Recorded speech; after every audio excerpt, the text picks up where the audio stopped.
DNA news Nashik, शोध सत्याचा। नाशिक राज्य उत्पादन शुल्काची मोठी कारवाई। गोव्याच्या विदेशी मद्याचा ट्रक पकडला। शिंदेगाव टोल नाक्याजवळ 1.5 कोटींचा मुद्देमाल जप्त। राजस्थानचा आरोपी अटकेत। भरारी पथकाचा नाशिक सिन्नर रोडवर सापळा। 1370 बॉक्स मद्यसाठा हस्तगत।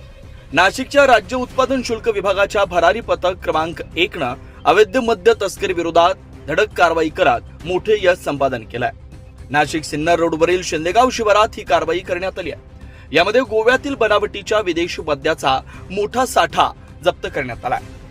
गुप्त बातमीदाराकडून मिळालेल्या माहितीनुसार शिंदेपळसे टोल नाक्याच्या मागे असलेल्या इंडियन ऑइल पेट्रोल पंपासमोर पथकानं सापळा रचला होता। यावेळी संशयास्पदरित्या येणाऱ्या एका आयशर कंपनीच्या ट्रकची क्रमांक KA 52C3687 तपासणी केली असता त्यात रॉयल ब्ल्यू विस्कीचे तब्बल 1370 सिलबंद बॉक्स, 65,760 बाटल्या आढळून आल्या। या प्रकरणी ट्रक चालक कंवरराम हरभजराम वय 28 राहणार बाडमेर राजस्थान याला महाराष्ट्र दारूबंदी कायद्याअंतर्गत अटक करण्यात आली आहे। या कारवाईत विदेशी मद्य, आयशर ट्रक आणि मोबाईल असा एकूण 1,54,90,800 रुपयांचा मुद्देमाल जप्त करण्यात आलाय।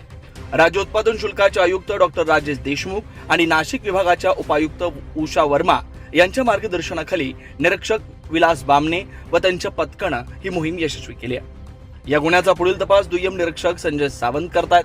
विभागाने नागरिकांना आवाहन केलंय की अशा अवैध मद्य निर्मिती किंवा विक्रीबाबत कोणती माहिती असल्यास टोल फ्री क्रमांक 1800-233-9999 वर संपर्क साधावा।